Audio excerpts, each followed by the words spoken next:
Bahkan saya minta Pak Ibu Pimpinan, Bapak Ibu Pimpinan, kita biarkan rekomendasi kepada KPK, periksa APBN yang ada di Kemendikbud. Karena ini banyak persoalan, PIP, KIP, dana BOS, banyak hancur ini. Wah. Tolong Ibu, saya minta Pak Pimpinan, kita berikan rekomendasi kepada KPK, periksa dari 2021, 2022, 2023. Nggak usah tambah anggaran kalau memang banyak korupsi uang negara habis, bukan untuk rakyat. Saya marah Pak Menteri untuk sekian kalinya. Karena memang ini kenyataannya di lapangan. Jangan dong kita dibikin seperti anak kecil. Kok apa yang diusulkan kita mesti diverifikasi oleh Dinas Pendidikan? Anda mau nggak sebagai menteri diverifikasi oleh Dikbud, oleh dinas? Jangan aneh-aneh lah.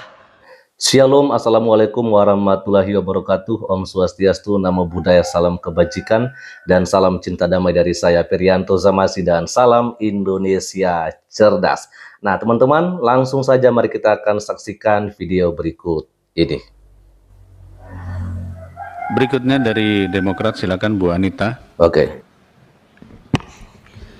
Baik, terima kasih pimpinan dan Pak Menteri dan jajaran yang saya hormati. Pertama-tama kita semua mengetahui bahwa ada kekurangan anggaran ya 15 triliun. Tapi kalau menurut saya mari kita koreksi diri. Betul. Kenapa ini terjadi? Ya. Jujur sama diri kita sendiri. Anggaran yang sudah diberikan begitu banyak tahun 2024 apakah sudah digunakan dengan baik atau tidak? Ya. Jangan kalau dikurangin kita sedih, tapi waktu dikasih banyak kita tidak menggunakannya dengan baik. Betul. Kenapa saya mengatakan tidak melakukannya dengan baik?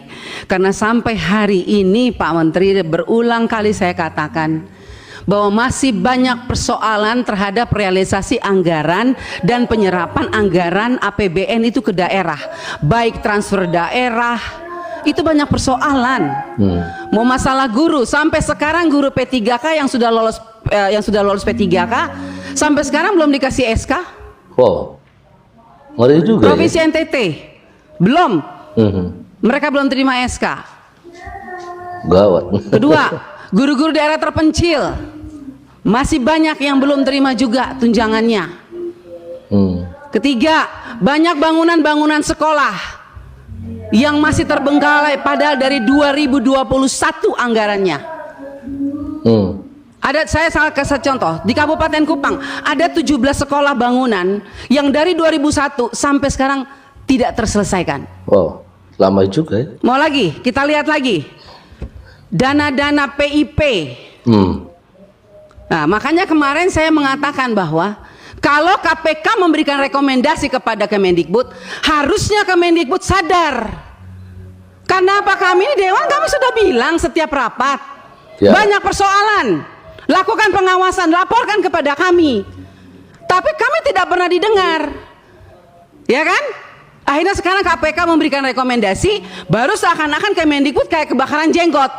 Bahkan kami anggota pemangku kepentingan mau diatur sama Kemendikbud untuk melakukan verifikasi oleh dinas. Loh, Anda sebagai kementerian mau nggak dilakukan verifikasi sama dinas? Kebalik ya. Jangan suruh dinas, jangan suruh apa yang kita usulkan harus dilakukan verifikasi oleh dinas. Kita ini lembaga tinggi negara, wakil rakyat. Kita yang menentukan anggaran di Indonesia ini. Bagaimana kepala dinas bisa memverifikasi data yang kita berikan?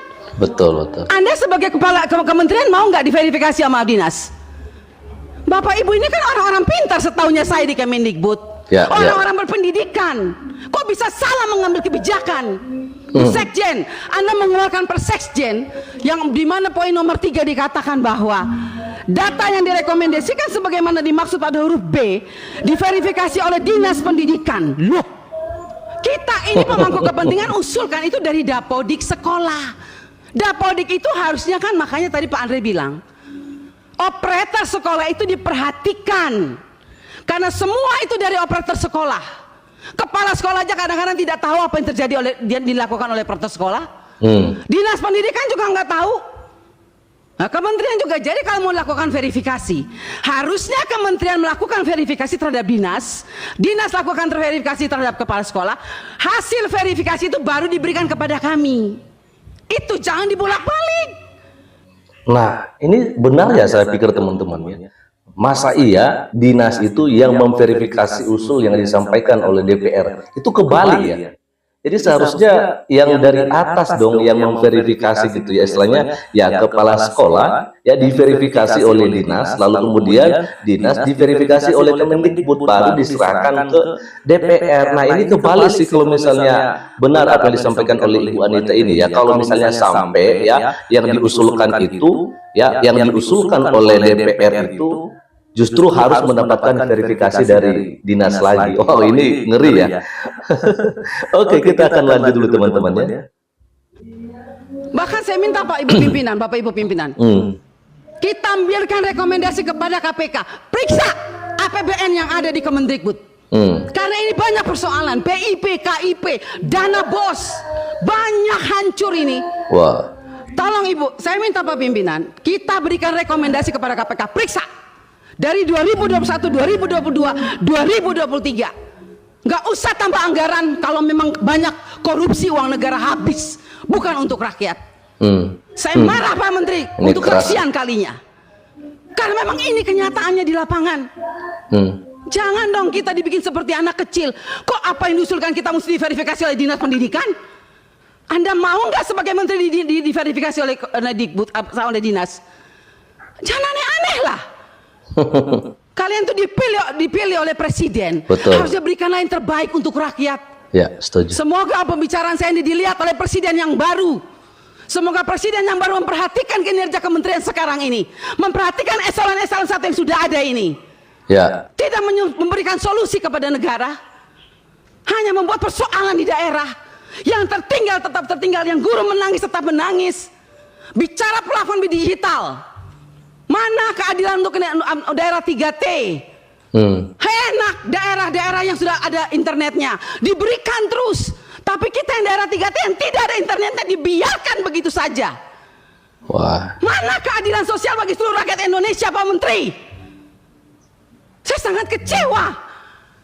Kita sudah mau habis masa jabatan, Anda mungkin sebentar lagi habis, atau Anda lanjut saya tidak tahu.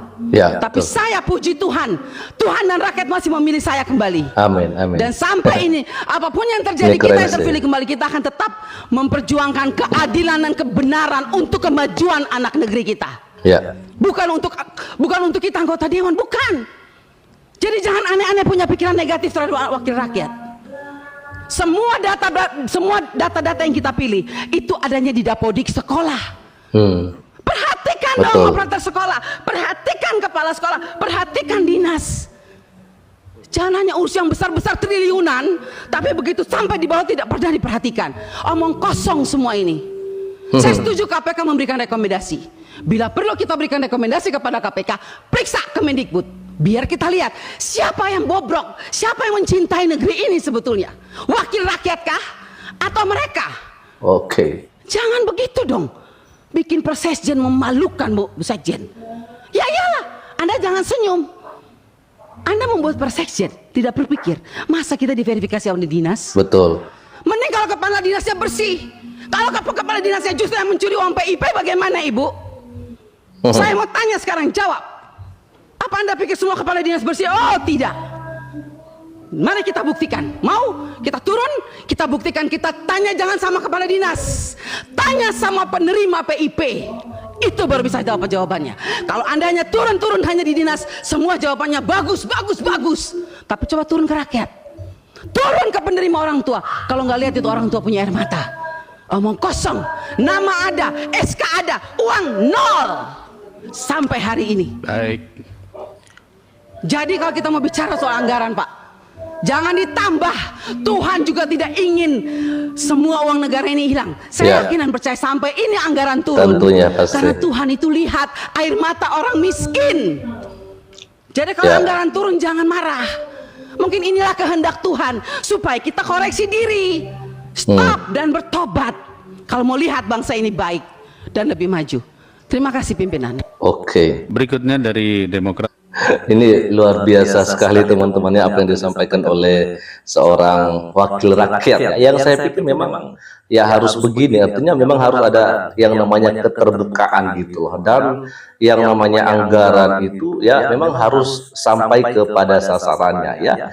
Oke, teman-teman, kita akan coba melihat saja ya apa yang menjadi komentar dari video ini. Kita akan coba lihat saja di sini.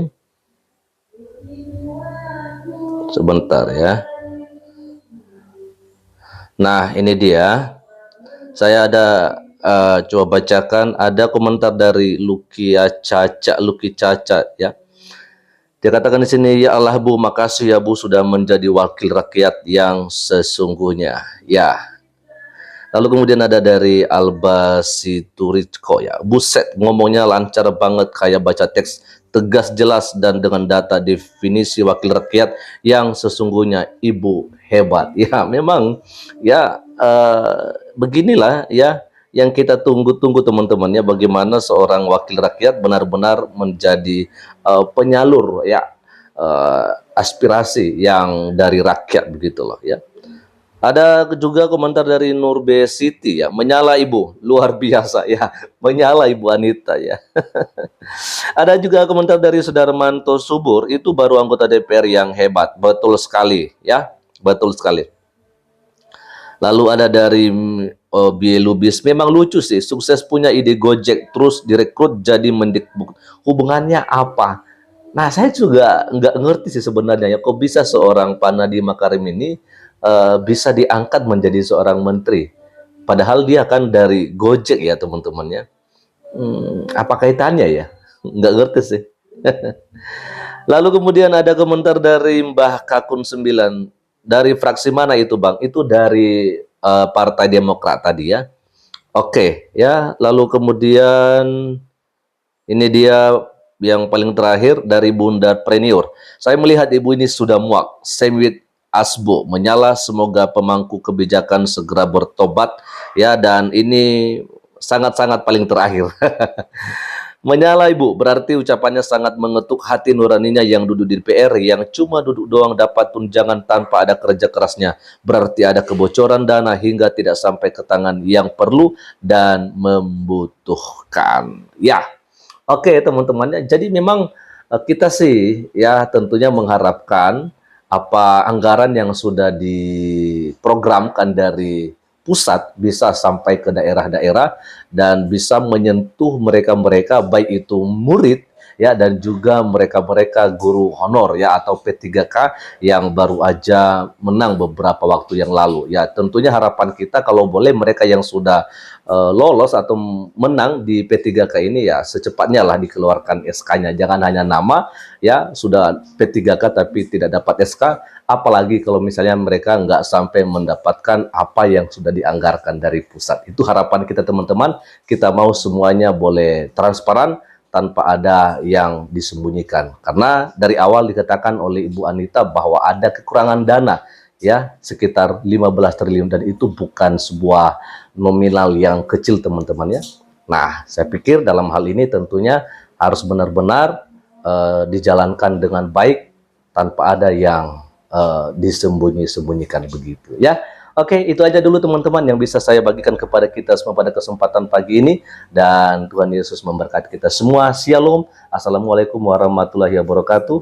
Om Swastiastu, nama budaya, salam kebajikan, dan salam cinta damai dari saya Perianto Zamasi, dan salam Indonesia cerdas.